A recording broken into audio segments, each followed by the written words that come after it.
উন্নয়ন নিয়ে এত বছরে এই দুই রাজনৈতিক দলের মধ্যে এত কথা খরচ করা হয়েছে, সেই প্রত্যেকটা শব্দ পিছু যদি 1 টাকা করে জমানো যেত, তাহলেও সেই টাকা দিয়ে উত্তরবঙ্গকে আমরা এতদিনে কিন্তু একদম সুইডেন বানিয়ে ফেলতে পারতাম।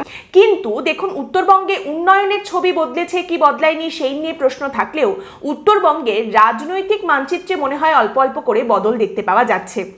বিশেষ করে নিশীথ প্রামাণিকের উত্তরবঙ্গে পরাজয়ের পর এবং তৃণমূল কংগ্রেসের প্রার্থী জগদীশ চন্দ্র বর্মা বসুনিয়ার জয়ের পর থেকে কিন্তু দেখা যাচ্ছে উত্তরবঙ্গে অল্প অল্প করে কেমন যেন তৃণমূল কংগ্রেস ইঁদুরের মতো দাঁত বসাচ্ছে, শীত কাটছে।